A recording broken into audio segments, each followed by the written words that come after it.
Hello everyone. आज हमारा newspaper discussion का पहला दिन है। इस न्यूज़पेपर में हम लोग एडिटोरियल तो डिस्कस नहीं करेंगे, बट बता दूंगा कि कौन सा एडिटोरियल किस टॉपिक के लिए इम्पोर्टेंट है। तुम पढ़ लेना खुद से, क्योंकि वो ओपिनियन है, आइडियोलॉजी है। तो तुम्हारे ऑप्शंस वगैरह में जो जो भी तुम कोट करोगे, तो उनका स्कॉलर का नाम लिखना रहता है, तो वहाँ पे तुम एडिटोरियल से समझ लेना। लेकिन मोस्टली हम लोग वो न्यूज़ कवर करेंगे जो पेपर में रहता है, और जो एग्जामिनर पढ़ रहा है पेपर, ठीक है, जो एग्जामिनर तुम्हारे लिए पेपर सेट कर रहा है, वो हेडलाइन देख रहा है और वो एक्सपेक्ट कर रहा है कि बच्चे वहाँ से एटलीस्ट ये चीज़ जाने। तो हम लोग उतना चीज़ को बेसिकली डिस्कस करेंगे यहाँ पे, और उसको नोट्स में कैसे कन्वर्ट करना है वो भी बताऊंगा मैं पढ़ते पढ़ते। ठीक है, तो आज इंडियन एक्सप्रेस हम लोग इंडियन एक्सप्रेस डिस्कस करेंगे। ठीक है, इसका लैंग्वेज बहुत सिंपल है। द हिंदू भी अच्छा न्यूज़पेपर है, तुम कोई भी एक चूज़ कर लो। ठीक है, तो हम लोग द इंडियन एक्सप्रेस डिस्कस करेंगे। यहाँ पे देखो, पहला ऐसा ऐसा रहता है, यहाँ कैटेगराइज रहता है कि द वर्ल्ड, फिर द एक्सप्लेन्ड, फिर पॉलिटिक्स, ऐसा करके आता है, कैटेगराइज करके रहता है यहाँ पे। ठीक है ना, तो तुम ये देख लो, एक सेकंड। देखो, एक न्यूज़ हेडलाइन बना है कि Bangladesh Bangladesh to seek Interpol. वो किसी मैंने इंटरपोल का हेल्प चाह रहा है बांग्लादेश, किस काम के लिए, कि वो शेख हसीना को ये करना है, रिपेट्रिएट करना है, मतलब वापस लाना है कंट्री में। उसके लिए वो इंटरपोल इंटरपोल का हेल्प चाह रहा है। उसमें क्या है, रेड नोटिस का बात हो रहा है। अब ये red notice, green notice, yellow notice, ये सब इंटरपोल के ये में आता है। ठीक है, अब तुम अगर स्टार्टिंग नहीं किए हो और सीधा न्यूज़पेपर में आके पढ़ने बैठ रहे हो, तुमको ये सब चीज़ बहुत ज़्यादा बर्डन लगेगा। तो इसलिए कहता हूँ कि कोई भी बिगनर प्रिपरेशन कर रहा है ना अपना, तो सबसे पहले 3-4 महीना वो पॉलिटी, इकोनॉमी, एक सेकेंड,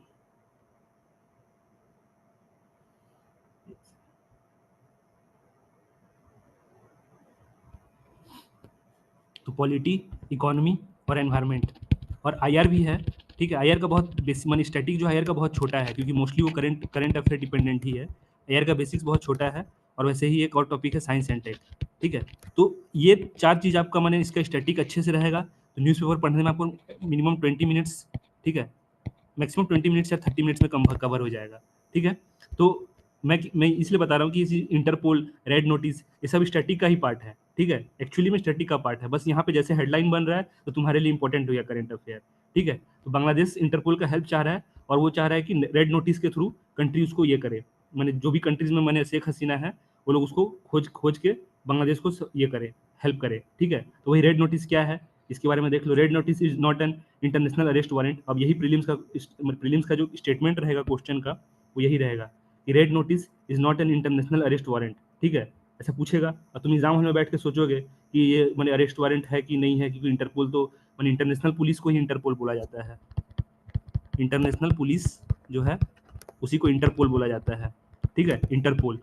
तो इंटरनेशनल पुलिस का हेल्प से वो चाह रहा है कि जो भी पर्सन है जो जिसको खोज रहा है वो कंट्री बकाया, तो उसके लिए वो हेल्प चाह रहा है कि रेड नोटिस अगर सारे कंट्री जारी कर देंगे, तो उनको खोज के बताएगा कि हाँ, शेख हसीना यहाँ पे है, और हमको ये कर दे, डिपोर्ट कर दे, हमारे कंट्री में वापस ला दे, ताकि हम उसको एक्सट्राडिट ये कर सकें, पनिश कर सकें। ठीक है, रेड नोटिस एक ऐसा नोटिस है जिसको हम लोग मैंने अरेस्ट वारंट की तरह नहीं देखते हैं, बस ये एक रिक्वेस्ट है लॉ एनफोर्समेंट।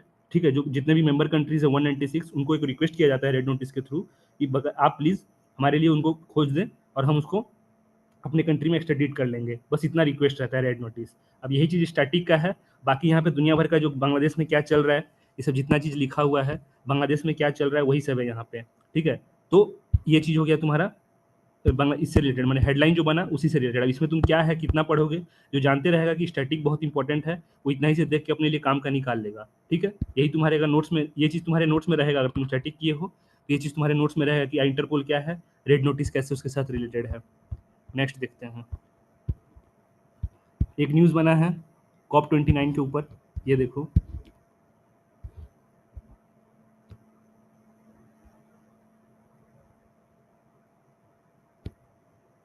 COP29 के ऊपर बना है, बाकू में, अजरबैजान।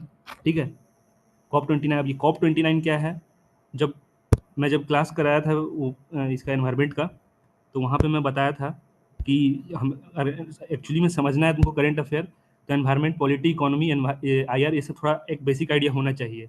जब क्लास में डिस्कस कर रहे थे हम लोग, तो वहाँ पे मैं बताया था कि COP28 दुबई जो हुआ है 2023 में हुआ था, वैसे ही COP29 बाकू में होने वाला है, जो कि मोस्टली नवंबर या दिसंबर में होता है।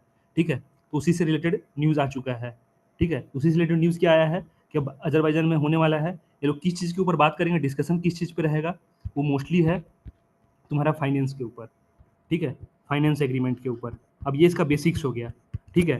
अब लेकिन जब आएगा, मान लो कि क्वेश्चन जैसे प्रीलिम्स में आया, तुमको बहुत कुछ नहीं पता है कि मैंने उसमें क्या क्या एग्रीमेंट, क्या क्या टर्म बात हुआ है, किस चीज़ के ऊपर बात हुआ है, लेकिन तुमको एक ओवरऑल पता है कि फाइनेंस एग्रीमेंट पे बात हुआ है, ठीक है, फाइनेंस एग्रीमेंट पे बात हुआ है स्पेसिफिकली कह रहा हूँ कि इस पे बात हुआ है।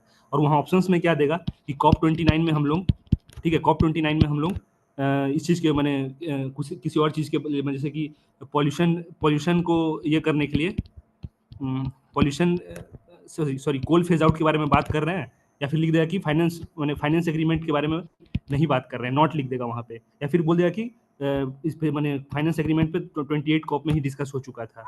डिस्कस हर जगह हो रहा है, लेकिन इसको बकाया ये बाकू वाला जो है, उसमें बकाया वो लोग कह रहा है कि अब इस पे मैंने इसके ऊपर फाइनल डील करना है हम लोगों की, कौन पैसा देगा, जो गलती किया है, कितना किया है, क्या किया है, उसके ऊपर कौन पैसा देगा, उसी पे ये डिस्कशन होने वाला है। अभी तक ये हम बस खाली एक आइडिया ले रहे हैं, क्योंकि अभी तक ये कंप्लीट हुआ नहीं है।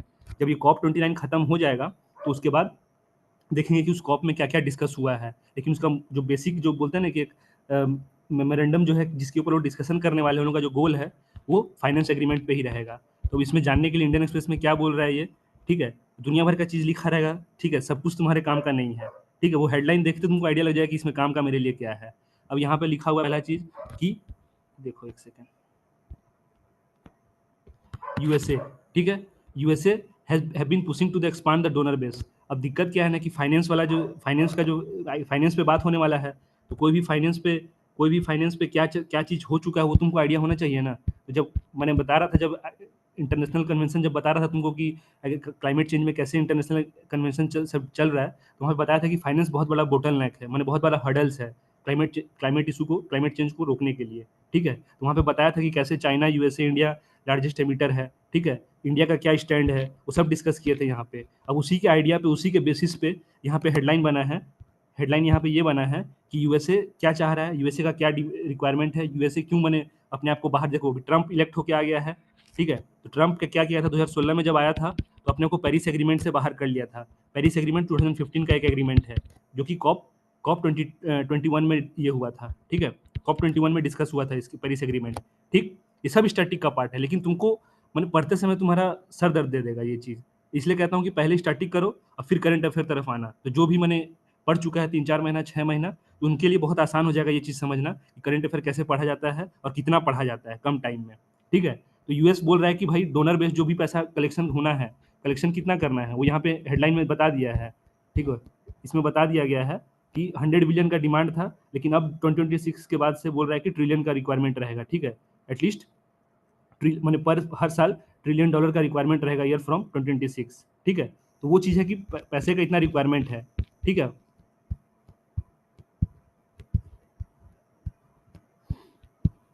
ठीक है, तो पेरिस एग्रीमेंट जो गोल था उसमें हम लोग को 2 डिग्री सेल्सियस मैंने 2 डिग्री सेल्सियस से नीचे रखना था, ठीक है, 2 डिग्री सेल्सियस से नीचे रखना था, ये पेरिस एग्रीमेंट में बात हुआ था। इफ़ नॉट 1.5 डिग्री, मतलब अगर 1.5 डिग्री नहीं कर पाते हैं तो कम से कम तो 2 डिग्री से नीचे ही रखना पड़ेगा हम लोग को प्री इंडस्ट्रियल टाइम के ये से अकॉर्डिंग। ये है काम का चीज़, ये चीज़ स्टैटिक का भी पार्ट है, ये चीज़ क्वेश्चन में भी फ्रेम होता है टेस्ट सीरीज वगैरह में। और क्या कह रहा है कि फाइनेंस एग्रीमेंट वही जो चीज़ वहाँ दिखाया हेडलाइन में कि 100 बिलियन ईच ईयर था रिक्वायरमेंट, अब 2026 के बाद से ये लोग 1 ट्रिलियन का डिमांड कर रहा है। कौन? जो भी मैंने बैठ रहे हैं कन्वेंशन, जो भी मैंने इंटरनेशनल गवर्नमेंट जो भी बैठ रहे हैं, जो भी सेटअप हो रहा है, उसके अंदर 1 ट्रिलियन पर ईयर चाहिए लोग को खर्च करने के लिए, ताकि क्लाइमेट एडेप्टेशन और क्लाइमेट मिटिगेशन किया जा सके, ठीक है। तो ये था क्लाइमेट के ऊपर। क्लाइमेट अभी सबसे बड़ा इशू है, मेंस हो या प्रीलिम्स हो या इंटरव्यू हो, तुम कहीं भी बैठोगे ये टॉपिक से तुमको क्वेश्चन आएगा ही आएगा, ठीक है। तो जब भी पढ़ रहे हो इसको अच्छे से पढ़ना है, इसका स्टार्ट, क्योंकि हर एक चीज़ इसका न्यूज़ में है। और क्या न्यूज़ में है कि ये लोग न्यू कलेक्टिव क्वालिफाइड क्वांटिफाइड गोल के ऊपर डिस्कस करने वाले हैं, ठीक है। जो कलेक्टिव जो क्वांटिफाइड गोल रहेगा उसके ऊपर डिस्कस करने वाले हैं इस चीज़ में, ठीक है। याद रखना ये किससे रिलेटेड है, पूछ देगा G20 है या किससे रिलेटेड है वो पूछ देगा, तो याद रखना न्यू कलेक्टिव क्वांटिफाइड गोल। क्वांटिफाइड गोल मतलब समझ गए कि कुछ भी मैंने हम लोग एक नया कलेक्टिव आइडियाज़ के साथ एक मैंने क्वांटिफाइड की मैंने आइडिया रहे कि हाँ इंडिया इतना करेगा, चाइना इतना करेगा, अमेरिका इतना करेगा, वो है क्वांटिफाइड। क्वांटिटी में गोल को टारगेट किया जाएगा, उसके ऊपर डिबेट चल रहा है, ठीक है। तो ये हो गया हमारा एनवायरमेंट रिलेटेड एक टॉपिक आ गया था। और क्या है, हाँ, ये आयुष्मान भारत 2018 का स्कीम है, बहुत अच्छा स्कीम है, ठीक है। तो तुम इसके बारे में जानते हो कि वो जो सोशियो इकोनॉमिक कास्ट सेंसस के बेस्ड पे ये मैंने सिलेक्ट करता था कैंडिडेट को कि कौन कौन कौन रहेगा इसका मेंबर, कौन नहीं रहेगा, ठीक है। सोशियो इकोनॉमिक कास्ट सेंसस ये 2011 में जनरेट हुआ था। उसके ऊपर ये उस बेसिस पे ये कैटेगराइज करता था कि कौन रहेगा जो 5 लाख 5 लाख, ठीक है, 5 लाख पर एनम अवेल कर पाएगा हॉस्पिटल में, किसी भी गवर्नमेंट या प्राइवेट हॉस्पिटल में, ठीक है। तो अब क्या किया है गवर्नमेंट कि ये यहाँ पे कर चुका था पिछले हफ्ते या 2 हफ्ते पहले ही कर चुका था कि एल्डरली जो भी हैं 70 से एबव 70 से एबव जो भी हैं 70 ईयर से एबव जो भी हैं उनको अलाउ कर दिया था, इसमें अलाउ कर दिया है 2 हफ्ता पहले। उसी को ये कह रहा है कि जैसे मोदी जी मैंने अनाउंस किए उसके ठीक बाद बहुत जल्दी मैंने स्टार्ट कर दिया गया, वो हेडिंग बना है। लेकिन इसमें जानने वाला क्या बात है कि ऐसा नहीं था कि जब सोशियो इकोनॉमिक कास्ट सेंसर के थ्रू से मैंने एल्डर लोग को नहीं रखा गया था, लेकिन वही एल्डर थे जिनको सिर्फ मैंने सोशियो इकोनॉमिक कास्ट सेंसस में मेंशन थे। लेकिन अब क्या गवर्नमेंट बोला कि कोई भी irrespective of income, irrespective of any caste census, वो हर कोई जो 70 से अबव है उनको पीएम पीएम जन आरोग्य योजना में उनको जो फैसिलिटी मिलना है हेल्थ इंश्योरेंस का वो मिलेगा, ये कह रहा है, ठीक है। तो फैक्ट यही याद रखना, ऐसा अगर पूछ देता है कि 70 मैंने जो लोग 70 से कम थे उनको इंक्लूड नहीं किया गया था क्या, तो तुम्हारे दिमाग में ये करंट अफेयर याद रहेगा और तुम सोचोगे कि हाँ गवर्नमेंट तो इसको बाद में ऐड किया है, तो नहीं ही किया होगा, ठीक है। लेकिन ऐसा नहीं है, जो 70 से अबव थे उनको भी एडेड था, लेकिन कंडीशन उनका यही था कि उनका इनकम इस लेवल से कम होना चाहिए कुछ लेवल से, और वो सोशियो इकोनॉमिक कास्ट सेंसस में इंक्लूड हुए रहने चाहिए, ठीक है, वो था क्राइटेरिया। लेकिन अब क्या किया गवर्नमेंट कि 70 से अबव के लिए जो कोई भी 70 से अबव हो, इरेस्पेक्टिव ऑफ उसका इनकम, उसका मंथली इनकम कितना है या एनुअल इनकम कितना है, उससे उससे मतलब नहीं है गवर्नमेंट को। जो कोई भी 70 से अबव है उसको ये कार्ड मिल जाएगा और वो अपना फैसिलिटी अवेल कर पाएगा, ठीक है। अब तुम लोगों का काम है कि तुम लोग कहाँ से भी पढ़े हो तुम्हारे स्टैटिक नोट्स, वहाँ पे जाके आयुष्मान भारत देख लेना एक बार कि क्या है, कितना 5 लाख दे रहा है, किस किस कंडीशन में दे रहा है, वो सब देख लेना तुम डिटेल में। एक उड़ीसा बजट का आया था, उड़ीसा बजट में वीडियो डाले थे, यूट्यूब में है उड़ीसा बजट का, उसमें देख लेना। वहाँ पे आयुष्मान भारत के बारे में थोड़ा सा डिस्कस हुआ था, क्योंकि जो बीजू कल्याण स्वास्थ्य योजना जो था BKSY, उसको चेंज करके हम लोग कुछ और नाम रखे हैं। वो नाम देख के कमेंट करना नीचे कि क्या नाम रखे हैं, ठीक है। वो बजट वाला वीडियो देख लेना, उसमें बताया हुआ था, उसमें बताया गया है, मैम बताई थी नूरी मैम कि उसमें क्या क्या क्या हो रहा है, ठीक है। ये हो गया, ये वही चीज़ है यहाँ पे, ठीक है, कि 70 जो एज 70 के हैं who are already covered by the original scheme based on income criteria. पहले वाला जो स्कीम था इनकम क्राइटेरिया पे पहले से 70 को कवर कर रहा था, वही चीज़ लिखा हुआ है, ठीक है। और देखते हैं क्या इंपॉर्टेंट है, ये स्टेट दिल्ली का बारे में दिया हुआ है। हाँ, ये मैं यहाँ इसलिए मार्क कर दिया कि हमेशा ना कैग एज ए बॉडी बताते रहता है कि किस स्टेट का क्या माने, कितना प्रेशर, फिजिकल हेल्थ कैसा है नहीं है, ठीक है, कैग बताते रहता है। अब कैग एज ए मैंने यहाँ पे अब स्टैटिक है तुम्हारे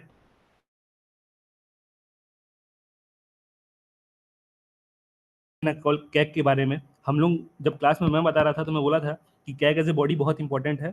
मेंस के लिए हमेशा यूपीएससी 1-2 साल छोड़ के मेंस यूपीएससी पूछ लेता है, और कोई भी एग्जाम हो कैग एज ए बॉडी बहुत इंपॉर्टेंट है, कॉन्स्टिट्यूशनल बॉडी है, ठीक है। और इसको बुलवर्क भी बोला जाता है कि बहुत इंपॉर्टेंट बॉडी है, इसलिए वहाँ पे लिखा हुआ है कि it is a bulwark of Indian constitution करके बोला गया है, ठीक है। तो इसलिए इंपॉर्टेंट बॉडी है। कैग के बारे में हमेशा कुछ भी पूछा जाएगा तुमको पता होना चाहिए, फिर ऐसा मत सोचना कि मैंने कैग के बारे में इतना डिटेल में कैसे पूछ लिया। कैग है एक्चुअली इंपॉर्टेंट बॉडी, जैसे इलेक्शन कमीशन इंपॉर्टेंट बॉडी है वैसे ही कैग भी बहुत इंपॉर्टेंट बॉडी है, ठीक है। तो इसके बारे में कौन इसको कैसे चेयरमैन क्या अपॉइंट होता है, थोड़ा सा मैं क्लास में पॉलिटी का जो नोट्स डिस्कस किए थे तो वहाँ पर मैं इसका एज ए बॉडी मैं बताया था कि मैं डिटेल में मेंस टाइप पे तो नहीं पढ़ाऊंगा, लेकिन प्रीलिम्स के लिए क्या इंपॉर्टेंट है, ठीक है, वो मैं डिस्कस कर दूंगा। तो वहाँ पे कैग का जो पावर था कैसे क्या था, क्वालिफिकेशन कुछ चाहिए क्या, तो कोई क्वालिफिकेशन जरूरी नहीं रहता है कैग के लिए, ठीक है। देख लो, appointed by president, salary same रहता है, जो जज रहता है उसके हिसाब से ही रहता है उन लोग का भी। टेन्योर क्या रहता है 65 या फिर 6 ईयर, 65 या 6 year. After retirement not allowed, कि कोई भी मैंने कहीं पे भी काम नहीं कर पाएगा आफ्टर रिटायरमेंट, ताकि उसका इंडिपेंडेंस रह सके। तो वैसे ही क्या है, जैसे तुम कुछ भी करंट अफेयर पढ़ रहे हो तुमको फट से तुम्हारा स्टैटिक का नोट्स दिमाग में आ जाना चाहिए। नहीं आता है तो कोई बात नहीं, तुम देखते रहोगे बार बार तो याद रहेगा वो हमेशा। तुम्हारा नोट्स कम से कम एटलीस्ट एक बार रिवाइज तो हो जाएगा करंट अफेयर पढ़ते हुए, ठीक है। 30 मिनट्स कह रहा हूँ पेपर को देने के लिए, ठीक। लेकिन स्टैटिक नोट्स को तुम जितना टाइम दोगे उतना अच्छा है, तुम्हारा रिवीजन उतना स्ट्रांग होगा और वही चीज़ तुम्हारे एग्जाम में हेल्प करेगा कि तुम एग्जाम्पल के साथ तुम रिलेट कर पा रहे हो अपने स्टैटिक नोट्स को। एग्जाम हॉल में तुम्हें एग्जाम्पल ही याद आएगा स्टेटमेंट समझने में, ठीक है। देखेंगे आगे चल के बताऊंगा कि कैसे मैंने एग्जाम्पल ही याद आता है एग्जाम हॉल में। और ये सब वन इंपॉर्टेंट है, इलेक्शन जो चल रहा है महाराष्ट्र में भी होने वाला है, उसी के ऊपर सब आ रहा है डाटा। इंडियन एक्सप्रेस बेसिकली थोड़ा पॉलिटी और एनवायरनमेंट के लिए मैंने बहुत ज़्यादा ये रहता है, अच्छे से दिया रहता है डिटेल में। अब देखो एक है केयर इकोनॉमी, कंज्यूमर इकोनॉमी, ठीक है, GS3, ठीक, वहाँ पे इसको तुम पढ़ सकते हो। फिर और कहाँ, GS1 में सोसाइटी में डिस्कस कर सकते हो इसी चीज़ को, केयर इकोनॉमी, कंज्यूमर इकोनॉमी को, ठीक है। तो ये तुम्हारा एडिटोरियल है। अब तुम इसमें से क्या जान पाओगे, इसका स्टैटिक में तुमको बता दिया, 2 जगह मिलेगा, एक GS3 में मिलेगा और एक तुमको सोसाइटी में भी मिल जाएगा केयर इकोनॉमी, क्योंकि मोस्टली वुमेन डिपेंडेंट को ही, वुमेन का ही जो काम को बोलते हैं हम लोग केयर इकोनॉमी में काउंट करते हैं, ठीक है।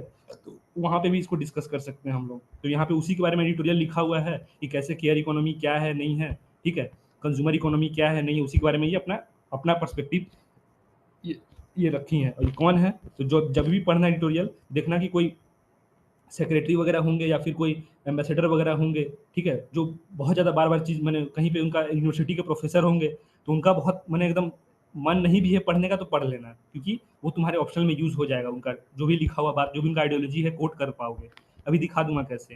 फिर जो अभी ऊपर में न्यूज़ पढ़े उसी के ऊपर आइडियोलॉजिकल ये कि ट्रंप कैसे, ऐसा ट्रंप को एज ए प्रेसिडेंट देखा जाता है कि वो क्लाइमेट फ्रेंडली नहीं है वो, क्योंकि जैसे वो आया था 2016 में, ये डोनाल्ड ट्रंप का ये सेकेंड टाइम है।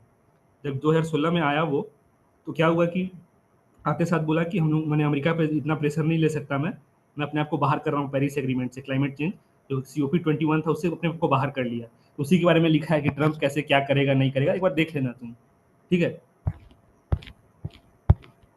अब देखो मैं बोला ना कि किसका पढ़ना है किसका छोड़ना है वो तुमको पहले 1 महीना में आइडिया लग जाएगा। ये प्रोफेसर अशोक गुलाटी, ठीक, ये एग्रीकल्चर के बारे में बहुत आइडिया रखे हैं। कौन ये रिसर्च फेलो है, ये गवर्नमेंट का कोई इंस्टीट्यूट है, उसके में रिसर्च फेलो है, ठीक। अब ये लिखते हैं किसके ऊपर, ये किसी भी चीज़ के ऊपर लिखते हैं, ठीक है। बहुत सारे इनका अलग, मैंने मोस्टली फार्मर के ऊपर ही रहता है, एग्रीकल्चर रिलेटेड रहता है इनका मोस्टली, ठीक है। लेकिन बहुत अच्छा लिखते हैं। जैसे गवर्नमेंट का बजट आएगा तो उस समय लिखेंगे कि उसके अंदर फार्मर के लिए क्या बचा है, ठीक है।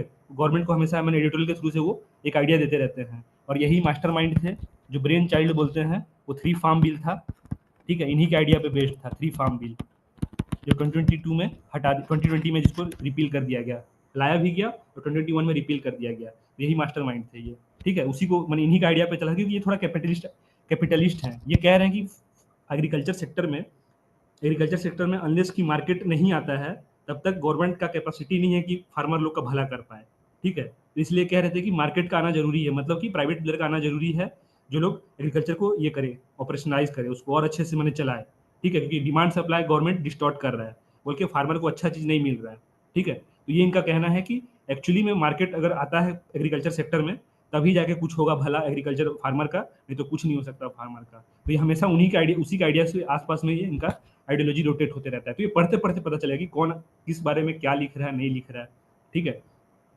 ये बोल रहे हैं यहाँ पे जो डिस्कस कर रहे हैं कि पब्लिक डिस्ट्रीब्यूशन सिस्टम, ये बताया तुमको, ये स्टैटिक का पार्ट है, ठीक है। जब क्लास में मैं बता रहा था एग्रीकल्चर, तो वहाँ पे मैं बताया था शांता कुमार कमेटी, ठीक है। शांता कुमार कमेटी के बारे में बताया था डिटेल में कि ये कमेटी का क्या क्या रिकमेंडेशन था, पीडीएस पे स्पेशली क्या क्या बोले थे। और बहुत इंपॉर्टेंट है शांता कुमार, मेंस के लिए तो बहुत इंपॉर्टेंट टॉपिक है ये, ठीक है, PDS system.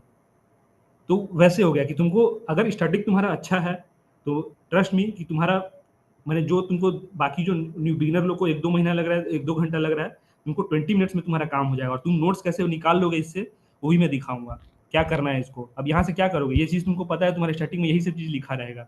Public distribution system Antyodaya से क्या है वो तुम्हारे नोट्स में लिखा रहेगा कि अंत्योदय क्या होता है, ठीक है।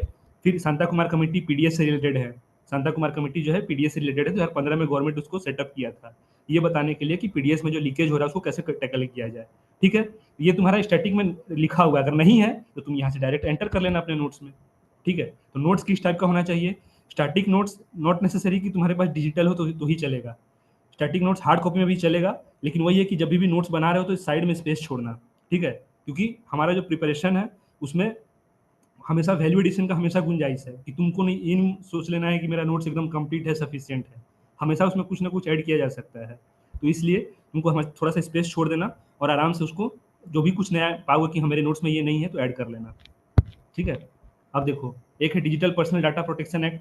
ये देखो, ये 2018 में कमेटी आया था जो अपना रिकमेंडेशन दिया था, टी एस सुब्रमण्यम, हाँ TSR सुब्रमण्यम करके था, उनका रिकमेंडेशन से ये आया था। ठीक है, देख लेना एक बार कि TSR सुब्रमण्यम, इनका जैसे रिकमेंडेशन से आया था। उसके बाद कितना बार मैंने इनका क्रिटिसाइज हुआ गवर्नमेंट का। ठीक है, इसके लिए यूपीएससी सिमिलर चीज की EU का, यूरोपियन यूनियन का एक GDPR बोलते हैं। ठीक है, GDPR यूपीएससी 2018 में पूछा था ये क्वेश्चन। यूपीएससी यूरोपियन यूनियन का सिमिलर मैंने डाटा प्रोटेक्शन बिल है, GDPR बोलते हैं उसको। ठीक है, तो यूपीएससी पूछा था वो चीज़ कि डाटा प्रोटेक्शन के लिए कौन सा कंट्री GDPR लाया है, तो आंसर उसका EU होता है। 2018 में पूछ चुका है। इंडियन गवर्नमेंट 2018 से ट्राई कर रहा है, लेकिन दिक्कत क्या हो रहा है कि कुछ भी ये लोग बना रहा है ना, ये लोग कर्व करने लग जा रहा है, मैंने पावर। ठीक है, किसका पावर कर्व कर रहा है? सिटीजन का ही पावर कर्व कर ले रहा है। ठीक है, तो कैसे? अब देखो यहाँ पे क्रिटिसिज्म, जैसे मान लो कि इस बार 2024 में यूपीएससी मेंस में पूछा है यही क्वेश्चन, डाटा प्रोटेक्शन एक्ट के बारे में पूछा है, क्लियरली एकदम स्टेटमेंट ही दे दिया है यही चीज। ठीक है, पेपर 2 में देख लेना है, पेपर 3 में देख लेना, यही मेंस का क्वेश्चन है उसका कि digital personal data protection act क्या है उसमें क्या क्या है उसका पॉलिसी में, वो बताने के लिए क्रिटिसाइज एनालाइज कुछ भी लिख दिया होगा। ठीक है, तो अब जैसे ऐसा क्वेश्चन मेंस में पूछेगा डायरेक्टली। ठीक है, ओपीएससी में पूछ चुका है एक बार, क्या पूछा था ओपीएससी में पूछा था ईपीए एक्ट के बारे में, मेंस में एनवायरमेंट प्रोटेक्शन एक्ट 1986 के बारे में पूछा था, है ना। एक्ट के बारे में पूछा था क्योंकि एक्ट इंपॉर्टेंट है, बोला था कि ये टूथलेस टाइगर है। तो वैसे ही यहाँ पे digital personal data protection act पिछले 5-6 साल से ये गवर्नमेंट को परेशान करके रखा है। गवर्नमेंट इसको 2023 अगस्त में इसको इम्प्लीमेंट कर दिया है, मैंने सॉरी इम्प्लीमेंट नहीं, मैंने इसको एक्ट लेजिस्लेशन ले आया है, लेकिन अभी तक इसको इम्प्लीमेंट नहीं कर पाया, ऑपरेशनलाइज नहीं कर पाया है। क्यों? क्योंकि ये सर का दर्द है, क्या कर रहा है नहीं कर रहा है वो सब इसको थोड़ा डिटेल में पढ़ना पड़ेगा, और यहाँ पे इतना डिटेल में नहीं देगा, क्योंकि जब ये आया होगा तब डिटेल में रहता है। लेकिन यहाँ पे ये क्या कह रहा है कि गवर्नमेंट कंफ्यूज है कि ये कॉलेज पे, हॉस्पिटल पे या सेंटर का कोई भी गवर्नमेंट, और ये भी है कोई भी मैंने सेंटर का इंस्टीट्यूशन है, उसके ऊपर क्या मैंने डाटा प्रोटेक्शन बिल का क्या क्या ये होना चाहिए, रूल्स होना चाहिए, उसके ऊपर गवर्नमेंट को कंफ्यूजन है। ये हेडलाइन बना है। ठीक, हेडलाइन बना तो इसका मतलब ये थोड़ी कि सारा मेरे लिए इंपॉर्टेंट हो गया, बस खाली हेडलाइन जानना था। अगर पहले से जानते हो डाटा प्रोटेक्शन एक्ट क्या है तो बहुत अच्छा। ठीक है, तुम्हारा कहीं भी स्टैटिक नोट्स होगा, ये स्टैटिक नोट्स में रहने वाला एक्ट है, ये बता रहा हूँ। ये जब तक तुम्हारा प्रिपरेशन रहेगा, ठीक है, उसमें ये एक्ट हमेशा तुम्हारे लिए रिलेवेंट रहेगा, हमेशा। जैसे कि फूड सिक्योरिटी एक्ट 2013, ठीक है, जैसे राइट टू एजुकेशन 2009, ये सब ऐसा एक्ट है कि ये सब तुम्हारे नोट्स में एज ए स्टैटिक रहेंगे, ये बहुत इंपॉर्टेंट एक्ट है ये सब। ठीक है, राइट टू इन्फॉर्मेशन एक्ट 2005, ये सब बहुत इंपॉर्टेंट है, तो तुम्हारे स्टैटिक जहां भी बनाओगे ये सबको बना के रखना, एकदम अच्छे से लिख के रखना। तो ऐसे ही data personal data protection act ये कई बार ड्राफ्ट हुआ, कई बार बना, कई बार गवर्नमेंट इसको वापस ले लिया, फिर घुमा फिरा के 2023 में इसको फाइनली लेजिस्लेशन में कन्वर्ट कर दिया। लेकिन अभी तक भी इसमें रूल्स नहीं ला पाया है, क्योंकि गवर्नमेंट को कंफ्यूजन है, गवर्नमेंट को क्रिटिसाइज किया जा रहा है। इस लेवल का क्रिटिसाइज किया जा रहा है कि नीति आयोग खुद क्रिटिसाइज कर दिया था, सॉरी, नीति आयोग खुद 1 महीना पहले क्रिटिसाइज किया था। मैं क्लास में भी बताया था कि नीति आयोग क्रिटिसाइज करा डाटा प्रोटेक्शन बिल को, क्योंकि राइट टू इन्फॉर्मेशन उसके लिए हैम्पर हो रहा है। ठीक है, राइट टू इन्फॉर्मेशन है, तो ये क्रिटिसिज्म कहाँ लिखेंगे? ये मेंस में लिखेंगे। ठीक है, मेंस में लिखेंगे, तो अब तुम्हारे पास जहाँ कहीं भी ये नोट्स रहेगा, जो भी तुम GS पेपर 2 का नोट्स बना रहे हो, तो वहाँ पे तुम data digital personal data protection act जो है वहाँ पे नोट्स बनाए, तो वहाँ पे 3 क्रिटिकल एनालिसिस, सिर्फ 3 पॉइंट कह रहा हूँ मैं, मैंने जो थोड़ा थोड़ा तुम्हारे आंसर को थोड़ा डिफ्रेंशिएट कर रहा हो। एक नीति आयोग का क्रिटिसिज्म लिख दिए कि मैंने नीति आयोग मैंने ये कर रहा है। दूसरा लिख दिए कि जो इसका मेजर पॉइंट ऑफ कंटेंशन है कि ये मैंने गवर्नमेंट का जो भी मैंने ये है उसको एग्जेम्प्ट कर रहा है, कि यहाँ पे देखो सिंपली लिखा है कि major point of contention has been wide range of exemption, कि गवर्नमेंट को बहुत सारा बॉडी को एग्जेम्प्ट कर दे रहा है कि ये लोग इसके अंडर में नहीं आएंगे। ठीक है, ये बॉडी इसके अंदर में नहीं आएगा, कुछ भी डाटा मांग सकता है, कुछ भी डाटा रख सकता है इंडिविजुअल सिटीजन का या ऑर्गेनाइजेशन का। ये सब इसका क्रिटिसिज्म है। ठीक है, यहाँ पे क्रिटिसिज्म है इसका, नीति आयोग इसको क्रिटिसाइज करा है। तो यहाँ से कुछ प्रीलिम्स के लिए निकालने लायक कुछ नहीं है, बस एक ही चीज निकाला जा सकता है प्रीलिम्स के लिए कि ये एक्ट बहुत इंपॉर्टेंट है। ठीक है, ये एक्ट बहुत इंपॉर्टेंट है। तुम विजन IAS या फिर तुम कोई भी एकेडमी का कोई भी इंस्टीट्यूट का तुम पढ़ोगे, वहाँ पे यही चीज एक्ट में लिखे रहेगा 2 पेज। ठीक है, थोड़ा सा हेडलाइन बने रहेगा, 2 पेज यहाँ पे डिटेल में लिखे रहेगा, और तुम हर महीने में वही एक्ट को तुम बार बार पढ़ते रहोगे और अपना सर दर्द का नोट्स मैंने एक जगह इकट्ठा अलग अलग जगह पे लिखते रहोगे। इसलिए कहता हूँ कि हमेशा स्टैटिक अगर अच्छा है तो करंट अफेयर कुछ नहीं है, बस हेडलाइन ही इंपॉर्टेंट है कि हो क्या रहा है, चल क्या रहा है। आइडिया रहेगा तो पता रहेगा कि एग्जाम हॉल में जब मेंस लिखते रहोगे ना, तुमको यही आइडिया दिमाग में आएगा उस समय digital personal data protection act में क्या हो रहा था, अच्छा ये तो न्यूज़ में था। फॉर एग्जाम्पल कि पिछले साल एक गवर्नर पे क्वेश्चन आया था मेंस में, ठीक है, गवर्नर पे इसी साल फरवरी में जो मेंस हुआ था, गवर्नर पे क्वेश्चन आया था कि गवर्नर कैसे मैंने इंटर स्टेट तो टॉपिक है अपना GS2 में, इंटर स्टेट का रिलेशन में गवर्नर बहुत इंपॉर्टेंट रोल प्ले करता है, ठीक है, सेंटर स्टेट का रिलेशन में। तो पूछा था गवर्नर के बारे में, ठीक। अब गवर्नर के बारे में इसलिए पूछा था क्योंकि 3-4 स्टेट के गवर्नर जो थे, जैसे कि तमिलनाडु के, पंजाब के, फिर केरला के, ठीक है, तो ये लोग सब माने एकदम जो रूलिंग गवर्नमेंट है, जो गवर्नमेंट मेजोरिटी में है, उसके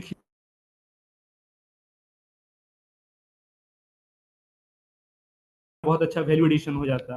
तो वो कह रहा हूँ कि तुमको करंट अफेयर एक आइडिया लेना है मेंस के लिए, वो पैरेलली तब होगा मेंस के लिए कि जब तुम स्टैटिक अच्छे से कर लिए हो, ठीक है, क्योंकि हर चीज़ तुम्हारे काम का नहीं है न्यूज़पेपर में, स्टैटिक ही है जो बार बार रिपीट होता रहेगा आगे पीछे आगे पीछे। तो यहाँ पे बता दिया data protection, personal data protection act बहुत इंपॉर्टेंट एक्ट है। इसका तुमको कहीं से भी पढ़ोगे, मैंने एक्ट एज एक्ट स्टैटिक में ही लिखना, अपने नोट्स बना लेना, उसके बाद उसका क्रिटिसिज्म क्या है नहीं है वो डिस्कस करते रहना, ठीक है। ये हो गया। अब देखते हैं और क्या इंपॉर्टेंट इसमें आया है। ये इकोनॉमी सेक्शन आ गया, इकोनॉमी सेक्शन भी अच्छा देता है ये। अब देखते हैं ये, ठीक है, ये देखो पॉलिटी का आ गया। ये एक्सप्लेन पेज कभी मत छोड़ना, एक्सप्लेन पेज इधर का हो गया। और द हिंदू में आता है, द हिंदू में एक आता है टेक्स्ट कॉन्टेक्स्ट, ठीक है। वो बेसिकली ये लोग दोनों टेक्स्ट कॉन्सेप्ट, अगर द हिंदू पढ़ रहे हो तो टेक्स्ट कॉन्सेप्ट एक ऐसा पेज होगा जहाँ पे एक्सप्लेन की जगह पे टेक्स्ट कॉन्सेप्ट लिखा होगा। वो यूपीएससी के लिए, एस्पिरेंट के लिए बनाते हैं वो लोग, ठीक है। इतना दिमाग में रखना कि एटलीस्ट जो तुमको तुम्हारा जितना भी टफ से टफ टॉपिक होगा ना, उसको सिंप्लीफाई वर्ड में यहाँ पे लिख के दे देंगे वो लोग। और यहीं से क्वेश्चन आने का पॉसिबिलिटी बहुत ज़्यादा है, क्योंकि ये लोग बहुत जो इंपॉर्टेंट होता है ना उसी को एक्सप्लेन करते हैं। अभी क्या हुआ है सुप्रीम कोर्ट में, सुप्रीम कोर्ट इस साल, पर्टिकुलरली इस साल, मैंने बहुत लैंडमार्क जजमेंट दिया है, बहुत सारा लैंडमार्क जजमेंट वो होता है जो बहुत इंपॉर्टेंट होता है, ठीक है, बहुत इंपॉर्टेंट होता है, ठीक है।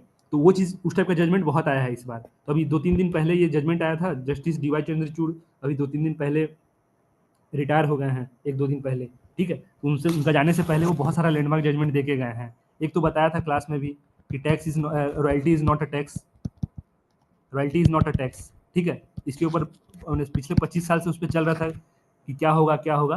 अब जाके 2024 का जुलाई में आके उसके ऊपर जजमेंट आया है। फिर एक ये हो गया, ठीक है। फिर SC ST का क्रीमी नॉन क्रीमी लेयर करने के लिए जजमेंट दिया है सुप्रीम कोर्ट, ठीक है।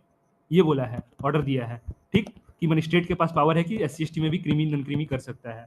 ये भी बहुत इंपॉर्टेंट हो गया। लेकिन इस न्यूज़पेपर में, इस करंट अफेयर में क्या बोल रहा है, बेसिकली ये भी स्टैटिक का पार्ट है। अगर तुम स्टैटिक अच्छे से किए हो, आर्टिकल 31C क्या है, 39A B C क्या है, ठीक है। तो ये B और C के बारे में बात कर रहा है, 39B C, ठीक। थोड़ा सा दिखा देता हूँ कि मैंने स्टैटिक कैसे इंपॉर्टेंट है तुम्हारे लिए करंट अफेयर के लिए। ये यहाँ दुनिया भर का बात लिखा हुआ है, मतलब तुम पढ़ोगे, पढ़ते रहो, तुमको याद ज़्यादा रिपीट वही करना है, ठीक है। दिखा दे रहा हूँ,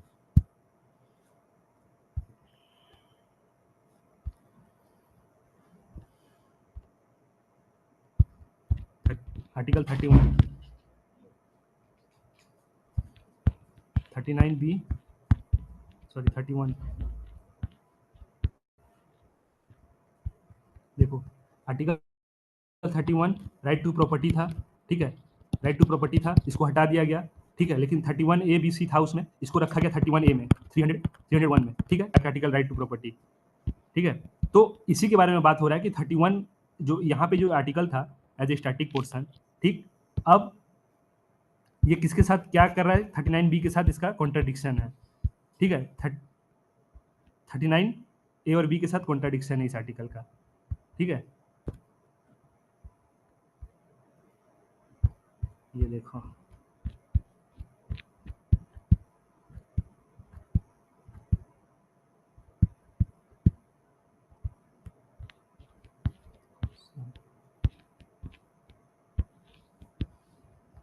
ये रहा, ये A39A B C, मैंने ये तो मैं ऐसे ट्रिक बताया था क्लास में याद रखने के लिए, ठीक है। तो ये 39A है, B है और C है। तो B और C पे कॉन्ट्राडिक्शन है 31A और C का। इक्वल डिस्ट्रीब्यूशन होना चाहिए रिसोर्स का, और प्रिवेंट कंसंट्रेशन की, मैंने रिसोर्स को कॉन्सेंट्रेट नहीं होने देना है, और पैरेलली मैंने डिस्ट्रीब्यूट भी करना है इक्वली। अब ये बना है तुम्हारे स्टैटिक का करंट अफेयर।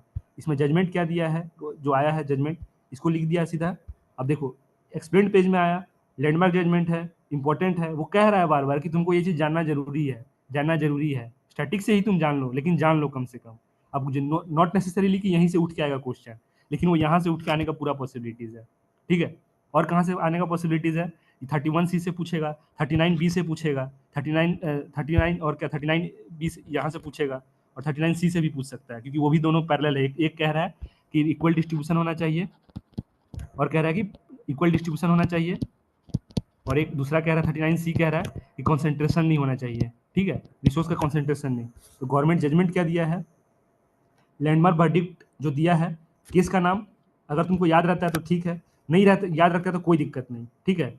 जरूरी नहीं है कि मैंने हरा सब सारे मैंने जजमेंट का नाम याद ही रहेगा, ठीक है। लेकिन एक दो बार देखो, लिख लो इसको, अपने नोट्स में डाल लेना कि प्रॉपर्टी ओनर्स एसोसिएशन का एक केस था 2024 का, उसमें जजमेंट क्या दिया है कि मैंने जो क्लॉज थे जो 31C के जो अंडर में क्या लिखा हुआ है, 39B के अंडर में जो क्या लिखा हुआ है, कि उसमें लिखा था 31C में ये लिखा हुआ था, उसका पहला फेज जो स्टेटस बात कर रहा है वो constitutional provision that deals with the right to property does it still exist despite amendment to the being struck down by the apex court. यहाँ नहीं, ये सॉरी यहाँ पे देखेंगे, ये रहा फर्स्ट पार्ट ये कह रहा है कि जो कोई भी लॉ या पॉलिसी गवर्नमेंट उसको 39B या C को इम्प्लीमेंट कराने के लिए लॉ बना रहा है, उसको हम लोग वॉइड नहीं कह सकते, ठीक है, उसको वॉइड करार नहीं दिया जाएगा, ठीक।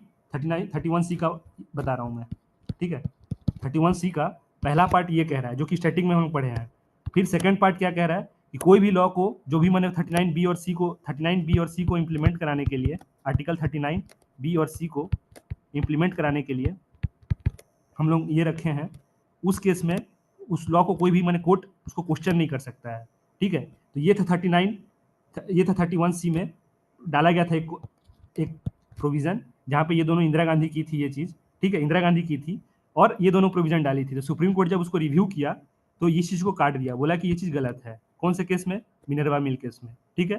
बोला कि ये चीज़ हो ही नहीं सकता कि ऐसा कोर्ट क्वेश्चन करे, judicial review is basic structure, ठीक है, मिनर्वा मिल बोल दिया।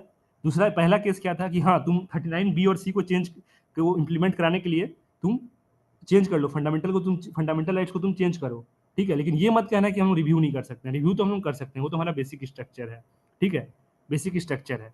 तो वही चीज़ इसमें चल रहा है एक्सप्लेन पेज में। तो इसमें कोर्ट के पास जब गया कि क्या प्राइवेट प्रॉपर्टी का स्टेटस क्या है, एक्चुअली में क्या है, तो उसमें क्या बोला है ये कि उसमें एक लाइन यहाँ पे डाला गया है, बस उसको इंपॉर्टेंटली याद रखना कि जब भी प्राइवेट प्रॉपर्टी को चेक करने का बात आएगा तो कोर्ट क्या बोल दिया, सुप्रीम कोर्ट, कि 4 चीज चेक किया जाएगा उसका। पहला कि नेचर ऑफ द रिसोर्स क्या है, जो रिसोर्स है उसका नेचर किस टाइप का रिसोर्स है वो, ठीक है। दूसरा कि उसका इम्पैक्ट कितना पड़ेगा, ठीक है, इम्पैक्ट कितना पड़ेगा सोसाइटी पे, कम्युनिटी पे। फिर उसका रिसोर्स कितना स्कैर है, मतलब कि कम है या ज़्यादा है, कितना है वो देखेगा। और कंसिक्वेंस ऑफ द रिसोर्स, क्यों अगर वो रिसोर्स को मैंने ये कर लिया जाता है, कॉन्सेंट्रेट कर लिया जाता है, ठीक है, उसका कंसिक्वेंस क्या होगा, उस पर लोगों पे मैंने इम्पैक्ट कैसा पड़ेगा, ये चीज़ बोला है, ठीक है, इस जजमेंट में यहाँ पे। और एक लाइन था जो कहाँ गया, एक सेकंड दिखा रहा हूँ। और बोला, और इस जजमेंट में और ये भी बोल दिया है कि देखो कह दिया है कि हम लोग इस बेसिस पे नहीं ये करेंगे, इस मैंने रहेंगे कि जैसे कि पहले क्या था, जब इंदिरा गांधी इस चीज़ को प्रमोट कर रही थी 39B और 39C को जब प्रमोट कर रही थी इंदिरा गांधी, तो उनका आइडियोलॉजी क्या था, सोशलिस्ट आइडिया था, ठीक है, कि गवर्नमेंट हर चीज़ वेलफेयर करेगा, ठीक है, और प्राइवेट प्लेयर का ज़्यादा रोल नहीं था, ठीक है। लेकिन जजमेंट इतने समय इस क्या बोला कि जैसे कि हम जानते हैं कि जो इकोनॉमी है चेंज हुआ है, अभी क्या है मैंने ऐसा थोड़ी कि सोशलिस्ट आइडियोलॉजी पे ही हम लोग क्या है, मिक्स टाइप है। जैसे कि हम जान रहे हैं कि सोशल मतलब इकोनॉमिक्स का पैटर्न है वो चेंज हुआ है, उस हिसाब से ये कहना कि मैंने सोशलिस्ट आइडिया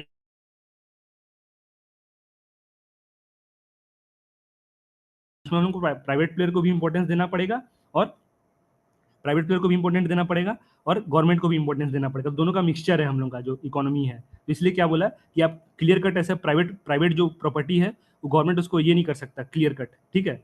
उसके लिए आपको ये चीज़ चेक करना पड़ेगा, और ये 4 क्राइटेरिया फुलफिल हो रहा है तब जाके आप उस प्रॉपर्टी को ये गवर्नमेंट एक्वायर कर पाएगा, ठीक है। तो ये था जजमेंट, ये एक बार यहाँ पे दे दिया है। अब देखना ये इतना इंपॉर्टेंट जजमेंट है, ये हर तीसरे चौथे दिन इसके ऊपर एडिटोरियल आते रहेगा, ठीक है, हर तीसरे चौथे दिन एडिटोरियल आते रहेगा, और कहीं ना कहीं पे न्यूज़ में बनते रहेगा कि जजमेंट का क्या इंपैक्ट हो रहा है, नहीं हो रहा है। तो ये इंपैक्टफुल जजमेंट था ये, ठीक है।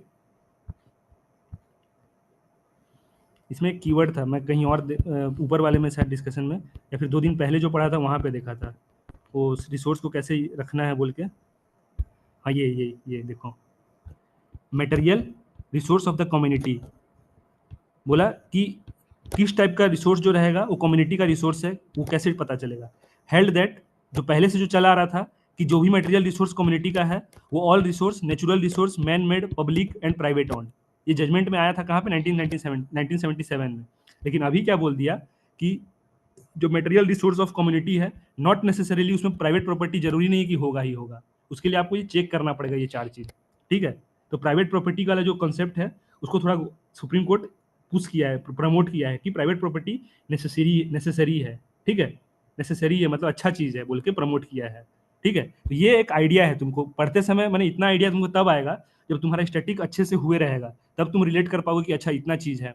अब मान लो कि ये चीज चला है, घटा है, ठीक है, एक्सपेक्ट करना कि इस बार जो जीएस का पेपर 2 होगा उसमें ये क्वेश्चन एज ए क्वेश्चन आएगा कि प्राइवेट प्रॉपर्टी रिलेट कर देगा वेलफेयरिज्म से और बोलेगा कि क्या है इस पर डिस्कस। ठीक है, तो वहाँ पे यही चीज, इसी कॉन्टेक्स्ट में तुमको जजमेंट लिखना है अपना, 39B 39C को कोट करना है। ठीक है, 31C के साथ क्या लिंक है वो कोट करना है, कौन सा जजमेंट में क्या क्या है, जैसे मिनरवा मिल केस स्टैटिक का है, ये मिनरवा मिल स्टैटिक का है। ठीक है, केशवनंद भारती ये भी स्टैटिक का है, ये सब तुम पढ़ोगे। ठीक है, वो कह रहा हूँ। अब एक है ये देख लेना, ये इंपॉर्टेंट है, ये पहले भी मैं देख चुका हूँ ये न्यूज़ में। पेंडेमिक फंड प्रोजेक्ट इंपॉर्टेंट है, याद रखना। पेंडेमिक फंड प्रोजेक्ट, ठीक है, ये पेंडेमिक फंड जो आया था, एक सेकेंड स्क्रीन थोड़ा, हाँ, पेंडेमिक फंड जो आया था वो G20 का ग्रुपिंग जब 2022 में हुआ था, ठीक है, तब ये पेंडेमिक फंड बनाया गया था कि इसका पैसा यूज़ करेंगे। ठीक है, इसका पैसा यूज़ करना है हमें टू एनहांस, इसका पैसा यूज़ करेंगे और purpose of the fund is to assist low and middle income, जो भी लो और मिडिल इनकम कंट्रीज हैं उनको देंगे, to strength their capacities to identify report and contain the future pandemic. कोई फ्यूचर पेंडेमिक होगा उसको हम लोग को रोकना है। यहाँ पे अगर दे देगा कि क्या डेवलप्ड कंट्रीज को देना था क्या, तो डेवलप्ड कंट्रीज के लिए नहीं था, ये low income middle income in लोगों के लिए था। क्या G20 इसको क्रिएट किया था। अभी क्या है न्यूज़ में ये, अभी क्यों है न्यूज़ में ये, क्योंकि ये पेंडेमिक फंड प्रोजेक्ट जो है लॉन्च किया है कौन, ministry environment, ministry of fishery and animal husbandry. ठीक है, फिशरी एंड एनिमल हस्बेंड्री। अब यहाँ पे तुमको ट्रैप कहाँ देगा, ministry of environment and forest climate change दे देगा। ठीक है, environment and forest climate change दे देगा, तो उसके साथ फंसना नहीं है। यहाँ पे फिशरीज वाला बोल रहा है, एनिमल, क्योंकि एनवायरमेंट मिनिस्ट्री एनिमल के साथ भी डील कर रहा है, ठीक है ना, बहुत सारा जगह पे। लेकिन यहाँ पे क्या मिनिस्ट्री, कौन सा मिनिस्ट्री लॉन्च किया इस प्रोजेक्ट को, पेंडेमिक फंड प्रोजेक्ट, जिसमें क्या करेगा, एनिमल का हेल्थ सिक्योरिटी के बारे में बात करेगा। बस आइडिया रखो कि एनिमल का कैसे प्रोटेक्ट करना है, एनिमल को कैसे उसका बीमारी से उसको मैंने ये करेगा, प्रोटेक्ट करेगा, उस हिसाब से रिस्पॉन्ड, उसके लिए पैसा फंड बना रहा है। कुछ पेंडेमिक फंड का प्रोजेक्ट लाया है गवर्नमेंट। कौन गवर्नमेंट, कौन सा ministry, fishery animal and husbandry and diary.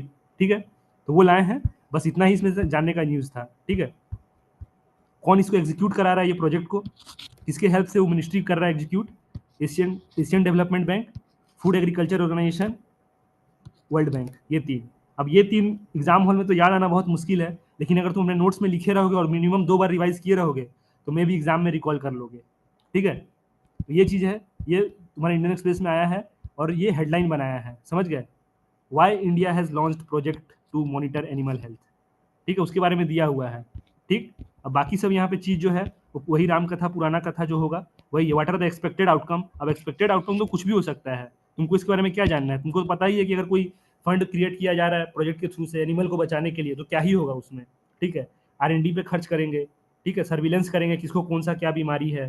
ठीक है, तो यही सब बेसिक्स, मैंने इतना देखो बेसिक्स है वही, लेबोरेटरी वगैरह रिसर्च करेंगे कुछ, फिर सर्विलेंस वगैरह करेंगे, वार्निंग सिस्टम की कुछ हो जाता है तो पहले से पता चल जाए। ठीक, क्रॉस कटिंग इंस्टीट्यूशनल कैपेसिटी कि मैंने ऑर्गेनाइजेशन बनाएंगे, बॉडी बनाएंगे ताकि उससे मैंने कोऑर्डिनेशन हो सके अच्छे से सबको, जब भी कुछ प्रॉब्लम क्रिएट हो पेंडेमिक टाइप का। ठीक है, वही सब चीज़ यहाँ पे लिखा हुआ है। और एक फैक्ट है यहाँ पे जो मुझे उस समय ध्यान नहीं दिया, WHO had declared 6 public health emergency. WHO मैंने 6 पब्लिक हेल्थ इमरजेंसी को ये किया है of international concern past few decades. Out of this 5 where zoonotics, जिसमें से 5 जो थे वो जूनोटिक्स मतलब कि एनिमल से ट्रांसफर हो रहा था पेंडेमिक।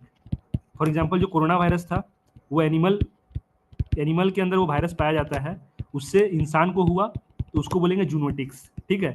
तो 6 टोटल मैंने ऐसा ये रखा है, पब्लिक हेल्थ इमरजेंसी कैटेगरी में डाला है, ठीक है, 6 को। इसमें से 5 जो है वो जूनेटिक डिजीज है, जो कि एनिमल के थ्रू से आ रहा है, ठीक है। दिस इंक्लूड कोरोना 19, ठीक है। तो ये हो गया करंट अफेयर। अभी मैं तुमको डिटेल में बता रहा हूँ, मैं इसको पढ़ने में मुझे सिर्फ 20 मिनट लगा था, सिर्फ 20 मिनट लगा था। क्यों? क्योंकि स्टैटिक उतना अच्छे से हुए रहना चाहिए आपका, ठीक है। एक और न्यूज़ आ गया, क्या किस बारे में, कि एलिफेंट मर रहे हैं। ये पिछले पिछले कुछ बहुत दिन से ये बार बार न्यूज़ में आ रहा है, कि पहले भी न्यूज़ में देख चुका हूँ मैं, ठीक है, कि हाथी खा मैंने मिलेट खाता है और मर जा रहा है, ठीक है, मिलेट खा के मर रहा है। तो कौन सा मिलेट? उसको स्पेसिफिक कर दिया है, कूडो मिलेट, ठीक है, दिखा रहा हूँ। ये जो कूडो मिलेट है,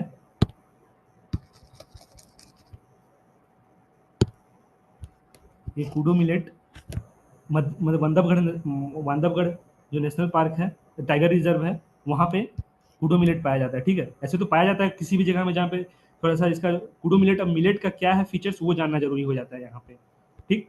अब ये सब स्टैटिक का है, तुम ऐसा नहीं बोल पाओगे कि जो कैसे पढ़े इतना है बहुत है कि याद रखना है, नहीं रख पाएंगे, कर पाएंगे नहीं कर पाएंगे, तो वो चीज़ मत सोचना। ये स्टैटिक का ही पार्ट है, बस एक्स्ट्रा में कुछ ऐड हो रहा है, और वो एक्स्ट्रा में कुछ क्या ऐड हो रहा है, जैसे मैं जहाँ कहीं भी मैंने पढ़ा हूँ, मिलेट के बारे में देखा हूँ, तो मिलेट सबसे हाईएस्ट जो मिलेट का प्रोडक्शन होता है राजस्थान में होता है, सेकंड हाईएस्ट कर्नाटका में है, ठीक। तो ये चीज़ मैं पढ़ा हूँ, मिलेट्स के बारे में पता है कि कैसा कैसा उसको कंडीशन चाहिए, क्या है नहीं है। एलिफेंट के बारे में सेपरेटली पढ़े हैं कि एलिफेंट में एलिफेंट का मैंने क्या है, प्रोजेक्ट एलिफेंट है, कब आया था प्रोजेक्ट एलिफेंट, तो ये सब चल रहा है। ये चीज़ तुम्हारे पास स्टैटिक नोट्स है। अब यहाँ पे क्या बोला है कि मर गया हाथी, मर गया तो किस चीज़ से मरा, वो न्यूज़ में था, तो किस लिए मरा कि साइक्लोपेजोनिक एसिड कुछ है एसिड, ठीक है। एग्जाम हॉल में तुमको हो सकता है याद नहीं आए, अभी तुम याद किए हो और महीना भर बाद एग्जाम है या 2 महीना बाद एग्जाम है, तुमको याद नहीं आएगा, हो सकता है। तो कम से कम 2 बार रिवाइज किए रहोगे तो एटलीस्ट इतना ऑप्शंस देख के रिलेट कर पाओगे कि हाँ कुछ एसिड था साइक्लोपोजेनिक टाइप में ही, तो 2 बार मिनिमम रिवीजन चाहिए एटलीस्ट इसको एग्जाम हॉल में रिकॉल करने के लिए, ठीक। तो ये एसिड खा के वो लोग मैंने उस जो प्रोड्यूस फंगी जो है, क्या होता है कि जो मिलेट्स है, मिलेट के ऊपर एक फंगी लग जा रहा है, ठीक। वो फंगी क्या कर रहा है, उस पर लग गया, उसके बाद ये एक एसिड रिलीज कर रहा है फंगी, ये एसिड है, इसी को खा रहे हैं मिलेट हाथी और मर जा रहे हैं खा के, ठीक है। ये चीज़ है। अब इसका ओरिजिनेट कूडो मिलेट कहाँ पे ओरिजिनेट हुआ है, तो इंडिया में हुआ है। और क्या कूडो मिलेट के बारे में और क्या जानना है हम लोग को, कहाँ पाया जाता है, बाकी बाकी बाकी जितना मिलेट होंगे वो सब जहाँ पाया जाता है वहाँ ये भी पाया जाता होगा। तो बेसिक फीचर ज्योग्राफी का हो गया ये, ठीक है। स्टेपल फूड, ट्राइबल का स्टेपल फूड होता है पता है, डॉट एरिया टॉलरेंट होता है ये भी पता है, जो स्टैटिक पढ़े हो तो पता ही होगा। फिर एक इंपॉर्टेंट क्या फैक्ट है कि अगर स्टेटमेंट ऐसा आ गया कि Koodo millet is also a gluten free, ठीक है, Koodo millet is also gluten free. अब तुमको ग्लूटेन का मतलब पता नहीं है, ग्लूटेन क्या होता है कि अगर ये तुम्हारे खाने में है, तुम्हारा डाइजेशन थोड़ा दिक्कत करता है ये, ठीक है, डाइजेशन दिक्कत होता है, तो kodo millet is also gluten free, easy to digest. जो कि ये कूडो मिलेट जो है, मैंने नॉर्मली सारा मिलेट ग्लूटेन फ्री ही होता है, मोस्ट ऑफ द मिलेट जो है, कुछ कुछ मात्रा में पाया जाएगा अलग बात है, लेकिन ये फैक्ट है मिलेट का, ये ग्लूटेन फ्री होता है इसलिए इजीली डाइजेस्टेबल है। ये फैक्ट है, ये इंपॉर्टेंट है ये, क्योंकि बाकी बाकी तुम्हारे स्टेपल फूड के साथ कंपेयर किया जाता है ना, तो मिलेट को इसलिए भी अच्छा हो जाता है कि इजीली डाइजेस्टेबल होता है। तो वही अगर स्टेटमेंट दे देगा वहाँ पे कि millets is gluten free, easy to digest, तो यस इट इज, ठीक है। तो यहाँ से ये क्वेश्चन खुद से फ्रेम करना पड़ेगा, ये तुमको पढ़ते पढ़ते कौन सा मेरे लिए इंपॉर्टेंट है, ये बहुत इंपॉर्टेंट है ये फैक्ट, ठीक है। अब फिर वहाँ पे अगर और हार्ड करना हुआ तो यहाँ पे लिख देगा डायबिटिक पेशेंट को क्या रिकमेंड किया जाएगा, मिलेट, ठीक है, हार्ड करने के लिए। अब जिसको पता वो बताएगा कि हाँ मिलेट खाना चाहिए कि नहीं खाना चाहिए, ठीक है। ग्लूटेन फ्री मैंने फूड कैसा होता है डायबिटिक पेशेंट के लिए, ठीक है। तो वो चीज़ होता है कि तुमको पढ़ना वही है, बस थोड़ा सा अलग एंगल से पढ़ना है। स्टैटिक अच्छा रहेगा तो होगा करंट अफेयर। जो कोई भी बिगनर है, तुमको स्टार्टिंग स्टार्टिंग में अगर तुम घुस रहे हो करंट अफेयर पढ़ने, 3-4 महीना मेहनत कर लो, कुछ भी आउटकम नहीं निकलेगा, परेशान होकर एक और नोट्स बना लिए रहोगे और फिर बाद में बोलोगे कि अरे मैं जब स्टार्टिंग किया था ना तो ऐसा नोट्स बनाया था। वो सब कोई मतलब नहीं है, पहले स्टार्टिंग अच्छे से करो फिर आना करंट अफेयर समझने। तो वही है, इसमें ज़्यादा कुछ इंपॉर्टेंट है नहीं। कूडोमिलेट इफेक्ट एनिमल किया है। माइकोटॉक्सिन, माइकोटॉक्सिन मतलब वो टॉक्सिन जो फंगस रिलीज करता है। जहाँ कहीं भी माइको देखोगे, माइको, ठीक है, माइको वहाँ पे समझना कि ये फंगस से डील कर रहा है, ठीक है, फंगस से कुछ भी माइको, माइको कहीं भी देखना समझ लेना कि फंगस से डील कर रहा है, या कोई भी मैंने माइक्रो ऑर्गेनिज्म बैक्टीरिया टाइप में भी रिलेट कर लेना, थोड़ा बहुत एक आइडिया रहेगा कि माइको होता क्या है, ठीक है। माइको फिल्ट्रेशन एनवायरमेंट में पढ़े थे, माइको फिल्ट्रेशन क्या होता है, जिसमें फंगस बैक्टीरिया वाटर को फिल्टर करते रहता है, ठीक है। तो वो चीज़ हो गया, माइकोटॉक्सिन रिलीज करता है। और क्या है इसमें, और कुछ नहीं है ज़्यादा काम का इसमें। हो गया, बस इतना ही था। ये एक्सप्लेन पेज है, एक्सप्लेन पेज है। और क्या ये वही डोनाल्ड ट्रंप आए हैं, उसके बारे में क्या चल रहा है, व्हाइट हाउस चीफ स्टाफ और ये आईआर स्पेशलिस्ट जिनको देखना है वो लोग देखिएगा कि कैसे उनका चलता है, हाउस कैसे चलता है, उसका व्हाइट हाउस कैसे ऑपरेशनलाइज होता है, उसके बारे में यहाँ लिखा हुआ है। हमारे किसी काम का नहीं है। हो गया, ये था हमारा खत्म। देखो ये जो इनिशिएटिव है, आगे चल के इसको उड़िया में कन्वर्ट कर दिया जाएगा कि मैंने language, medium of language Odia Hindi दोनों में रहेगा। अलग अलग फैकल्टी लोग जो भी अवेलेबल रहेंगे वो लोग पढ़ा देंगे तुमको, ठीक है। तो तुम उस हिसाब से कमेंट कर देना कैसा मैंने तुमको चाहिए, किस टाइप में पेपर। तुमको एटलीस्ट तुम आइडिया दे दिया हूँ ना कैसे पढ़ना है। मुझे पता है कि जितना सारे यूट्यूब में वीडियो है ना, तुम उससे ज़्यादा बेटर तुम गेन कर लोगे। लेकिन मैं हमेशा यही कहता हूँ कि पेपर अगर पढ़ रहे हो खुद से ना, तुम अपना वोकेबलरी बढ़ा रहे हो। एक पहला चीज़, अगर अंडरस्टैंडिंग नहीं है तो जाके मैंने कौन सा कितना पढ़ूँ नहीं पढ़ूँ, कौन सा रिमार्केबल है, कौन सा मार्क करना है, कौन सा नहीं करना है, तब जाके तुम इस चीज़ को तुम मैंने एक्स्ट्रा तुम ऐड कर सकते हो अपने नोट्स में, ठीक है। तो वो चीज़ के लिए तुम स्टार्टिंग का 2-3 महीना अगर मेहनत करोगे, तुम आराम से ये चीज़ मैंने एक्सपीरियंस कर लोगे, सीख लोगे कि हाँ यहाँ से ये चीज़ निकालना था, ठीक है। तो इतना ही था हमारा आज का करंट अफेयर के डिस्कशन में। चलो, थैंक यू वेरी मच।